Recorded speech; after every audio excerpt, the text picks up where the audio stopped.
Bank of Baroda में जब हमने लोन के लिए अप्लाई किया तो हमें 1.5 लाख रुपए का अप्रूवल आया, जिसमें से 1 लाख रुपए मैंने अपने बैंक अकाउंट में ट्रांसफर कर लिया।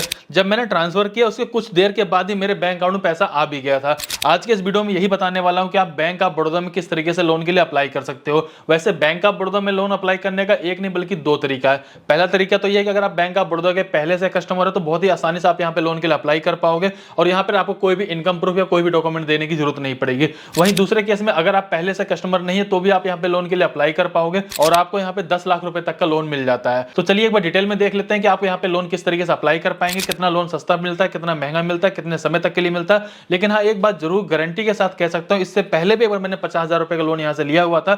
इससे सस्ता लोन आपको किसी भी बैंक या किसी भी एप्लीकेशन में नहीं मिल सकता, क्योंकि अब तक मैंने कई सारे बैंकों कई सारे एप्लीकेशन से लोन लेकर ट्राई कर चुका हूँ। तो चलिए यहाँ पर मैं आपको सारी जानकारी एक बार लाइव दिखा देता हूँ। बैंक ऑफ बड़ौदा से लोन को अप्लाई करने के लिए मैंने डिस्क्रिप्शन लिंक डाल रखा है। जैसे आप क्लिक करेंगे आप इस पेज पे आ जाएंगे। सिंपल से आपको यहाँ पे अप्लाई नाउ पे क्लिक कर देना है। इसके जस्ट बाद देखेंगे आपको यहाँ पे पर्सनल लोन का ऑप्शन देखने को मिल जाता है और यहाँ पर देखिए कई सारी चीजों की रिक्वायरमेंट पड़ेगी, जैसे कि आपके पास एक मोबाइल नंबर होना चाहिए, पैन कार्ड होना चाहिए, आधार कार्ड होना चाहिए, आपको अपनी केवाईसी वगैरह कंप्लीट करनी है, जो कि यहाँ पर मैं आपको सारी चीजें बिल्कुल लाइव करके दिखाऊंगा। अब यहाँ पे जैसे मैंने लोन के बारे में आपको बताया होगा, भाई लोन यहाँ पे 2 तरीके का मिलता है। जैसे सबसे पहला ऑप्शन होता है प्री अप्रूव्ड बेसिस में जो लोन मिलेगा, जो कि आप पहले से कस्टमर हो तो ही मिलेगा आपको। वहीं दूसरे केस में अगर आप पहले से कस्टमर नहीं है तो भी आप यहाँ पे लोन के लिए अप्लाई कर पाएंगे। दोनों में डिफरेंसेस है जिसको आपको समझना बहुत ज्यादा जरूरी है। अगर आप पहले से कस्टमर है तो आपको यहाँ पे कुछ फायदे भी देखने को मिलेंगे, कुछ नुकसान भी आपको देखने को मिल जाएगा। अगर आप पहले से कस्टमर है तो 50,000 रुपए से लेकर के 5 लाख रुपए तक का लोन अप्लाई कर पाएंगे। जबकि अगर आप इनके कस्टमर पहले से नहीं है तो आप उस केस में आप यहाँ पे देखेंगे भाई 10 लाख रुपए तक का लोन यहाँ पे अप्लाई कर पाएंगे, क्योंकि यहाँ पर होगा क्या कि आपकी एलिजिबिलिटी के ऊपर डिपेंड करेगा कि आप कितनी लिमिट तक का लोन यहाँ पे ले पाएंगे। और वहीं अगर हम रेट ऑफ इंटरेस्ट के बारे में बात करें तो आप यहाँ पे देखेंगे अगर पहले से कस्टमर होते हैं तो 12.9% से लेकर के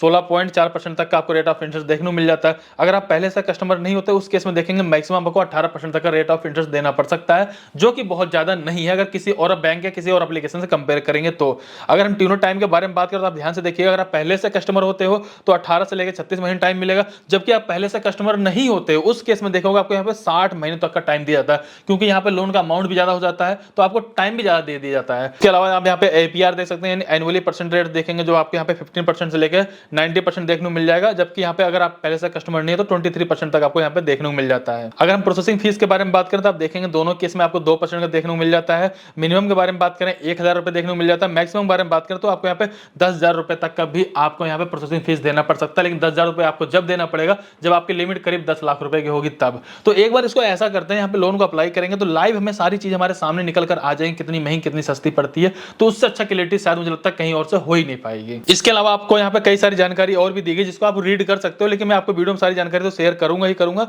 इसलिए सिंपल समय यहाँ प्रोसीड पे क्लिक कर देना है। जैसे मैंने प्रोसीड पे क्लिक कर दिया, अब आपको यहाँ पे अपना मोबाइल नंबर एंटर कर देना है। इसके बाद ओटीपी डाल देना है जो भी मोबाइल नंबर पे आपके आएगा। जैसा भी मैंने यहाँ पे मोबाइल नंबर डाल लिया, सिंपल सा सबमिट ओटीपी पे क्लिक कर देता हूँ।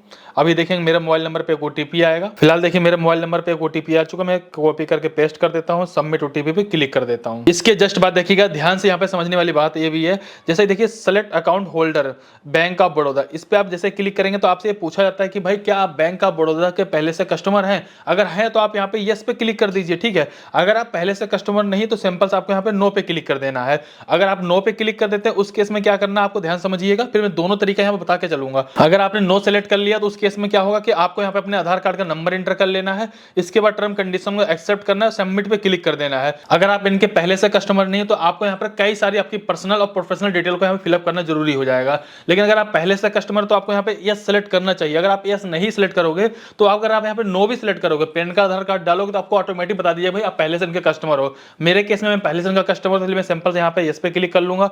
इसके बाद हमसे पूछा था कि भाई अपना यहाँ पे सिलेक्ट करोगे, भाई आप किस तरीके से इसको वेरीफाई करोगे, यानी कि अपना आधार कार्ड नंबर से, अकाउंट नंबर से, कस्टमर आईडी या पैन कार्ड नंबर से। तो आप यहाँ पे किसी भी एक चीज को सिलेक्ट करके जैसे कस्टमर आईडी या कुछ भी डाल करके सबमिट ओटीपी पे क्लिक करोगे तो बैंक से लिंक मोबाइल नंबर पे ओटीपी आएगा। उस तरीके से आपका अकाउंट नंबर यहाँ पे वेरीफाई होगा, जिसमें क्या होगा कि आपको एडिशनल डिटेल फिलअप करने की जरूरत नहीं पड़ेगी, क्योंकि ऑलरेडी आपकी केवाईसी वगैरह सारी कुछ हुई रहेंगी। तो आपको वहां पे सारी जानकारी ऑटोमेटिक फिलअप हो मिल जाएगी। अभी देखेंगे मैं ऑलरेडी पहले से कस्टमर हूं तो अपने अकाउंट को वेरिफिकेशन करने के लिए मैंने सेलेक्ट कर लिया है। बैंक से लिंक मोबाइल नंबर पे एक ओटीपी है, ओटीपी डाल करके जो टर्म कंडीशन वाला बॉक्स दिया गया उस पर क्लिक करके सबमिट पे क्लिक कर दिया। फिलहाल देखेंगे यहाँ मेरे को एक कंफ्यूजन का मैसेज आ गया जिसमें मुझे क्लियरली मेंशन कर दिया भाई प्री अप्रूव्ड बेसिस पे आपको यहाँ पे 1.5 लाख रुपए का लोन दिया जा रहा है। अब इस 1.5 लाख रुपए लोन को मैं अपने बैंक अकाउंट ट्रांसफर कर सकता हूँ। अभी आपको ये भी पता चल जाए भाई यहाँ पे लोन कितना सस्ता मिल रहा है, कितना महंगा मिल रहा है। इसके अलावा और भी जानकारी आपको मैं शेयर कर दूंगा। और जैसा मैं आपको बताना चाहूंगा, जो ये 1.5 लाख रुपए का लोन है, इसको मिनिमम करके मैं 51,000 रुपए ले सकता हूं, मैक्सिमम मेरे को जो लिमिट दी गई मैं उस लिमिट को ले सकता हूं।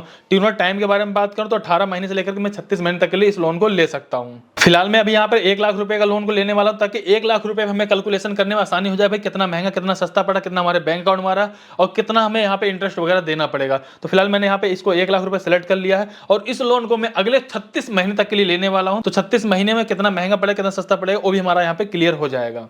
अब हमसे पूछा था पर्पज ऑफ लोन, मतलब किस पर्पज के लिए आपको इस लोन को लेने वाले हो, तो आप यहाँ पे कोई भी सिलेक्ट कर सकते हो, फिर अदर भी सिलेक्ट कर सकते हो। इसके बाद आपसे पूछा था कि भाई अपने लोन के लिए आप इंश्योरेंस करवाना चाहते हो सिक्योरिटी के लिए, अगर आपने यहाँ पे यस क्लिक किया तो आपको यहाँ पे कुछ एक्स्ट्रा पैसे देने पड़ेंगे। फिलहाल मैं इसको नो रहने देता हूँ। फिलहाल अगर मैं यहाँ पे बात करूँ भाई इंटरेस्ट रेट के बारे में, जो कि यहाँ पे 13.9%, जो कि अपने आप में वन ऑफ द बेस्ट है, क्योंकि किसी भी एप्लीकेशन किसी बैंक की तरफ जाओगे तो 15-20% से स्टार्टिंग होती है। और यहाँ पे प्रोसेसिंग फीस के बारे में बात करूँ तो 2,000 रुपए लगाया गया है। स्टैम्प ड्यूटी के बारे में बात करें तो 325 रुपए लगाया गया है। जीएसटी के बारे में बात करें तो 360 रुपए लगाया गया है। लोन मंथली ईएमआई के बारे में बात करें तो 3,413 रुपए आएगी। लोन जो मेरे बैंक अकाउंट ट्रांसफर होगा वो 57,335 रुपए होगा। तो इस तरीके से आपको सारी जानकारी देखने को मिल गई। लेकिन अभी भी हमें ये चीज क्लियर नहीं हो पाया कि अगर मैं 1 लाख रुपए का लोन अगले 36 महीने के लिए लेता हूं तो हमें कितना फालतू पैसा इनको देना पड़ेगा। तो चलो एक बार मैं आपको कैलकुलेशन करके वो भी एक बार निकाल के दिखा देता हूं। जैसा कि अगर हम 1 लाख रुपए का लोन ले रहे हैं, जो ईएमआई आ रही है हर महीने की 3,413 रुपए आ रही है, जिसको मल्टीप्लाई कर देंगे 36 से, तो आप यहाँ पे ध्यान से देखेंगे 1,22,868 रुपए हम इनको टोटल पैसा वापस करेंगे। अब हमारे बैंक अकाउंट में जितना पैसा आता है, चलो यहाँ से इसको माइनस कर देते हैं। 97,315 रुपए हमारे बैंक अकाउंट में आएगा। तो हम यहाँ पे सिंपल से उसको माइनस करेंगे तो आप देखें 25,553 रुपए लोन हमें महंगा पड़ेगा। अगर मैं मार्केट से कंपेयर करूं तो बहुत सस्ता लोन आपको यहाँ से मिल सकता है। अगर आपको लगता है कि नहीं भाई इससे सस्ता किसी एप्लीकेशन या किसी बैंक से मिल सकता है, वो भी पर्सनल लोन, प्लीज आप लोग कमेंट करके जरूर बताइएगा। तो चलिए मैं आगे का प्रोसेस आपको कंप्लीट कर देता हूं। नीचे की तरफ देखेंगे आपको टर्म कंडीशन 2 बॉक्स मिलेगा, सिंपल आप इस पे क्लिक कर देंगे। इसके बाद देखेंगे आपको यहाँ पे ई साइन कंसेंट का ऑप्शन आ जाएगा। इसके बाद यहाँ पे एक बॉक्स मिलेगा, उस बॉक्स पे आप क्लिक कर देंगे। नीचे की तरफ आएंगे तो आपको यहाँ पे बायोमेट्रिक सिग्नेचर मेथड का यूज करना पड़ेगा। इसके लिए आपको 3 तरह का ऑप्शन देखने को मिलेगा। पहला आपको ओटीपी का ऑप्शन देखने को मिल जाएगा, दूसरा बायोमेट्रिक मिल जाएगा, तीसरा यहाँ पे टोकन सिस्टम मिल जाएगा।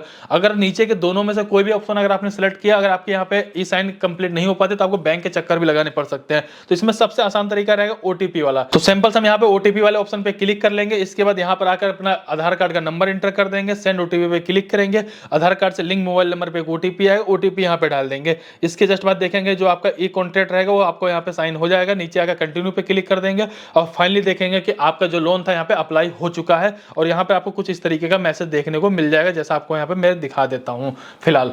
तो आप यहाँ पे जरूरी बात तो ये है कि भाई अगर हमने लोन को इस तरीके से अप्लाई किया तो सबसे मजे वाली बात ये थी, अगर हम पहले से कस्टमर है तो यहाँ पे हमें कोई बैंक डिटेल डालने की जरूरत नहीं पड़ी, क्योंकि ऑलरेडी हमारा बैंक अकाउंट यहाँ पे फैचिंग हो चुका था और यहाँ पे हमारा जो बैंक अकाउंट था वो वेरीफाई हो चुका था। अब यहाँ पे आप दूसरी बात जरूर ध्यान में रखिएगा, अगर आप यहाँ पे लोन अगर बिना कस्टमर रहते हुए अप्लाई करोगे तो आपको सारी जानकारी तो फिलअप करनी ही करनी पड़ेगी। अगर आपका सिविल ठीक ठाक है तो हो सकता है आपको बिना इनकम प्रूफ मिल जाए, अगर सिविल ठीक ठाक नहीं हो तो आपको यहाँ पे इनकम प्रूफ भी देना पड़ सकता है। यहाँ पर अगर आपके दिमाग में एक बात ये आती है कि भाई यहाँ पे लोन नहीं मिलता है, यहाँ पे लोन अप्लाई करने कोई फायदा नहीं, तो एक बात समझने वाली बात ये है कि भाई कोई भी बैंक हो, बैंक अपना लोन और क्रेडिट कार्ड देने के लिए ही बैठी हुई। जब तक उनका लोन और क्रेडिट कार्ड सेल नहीं होता तो उनकी कमाई नहीं होगी।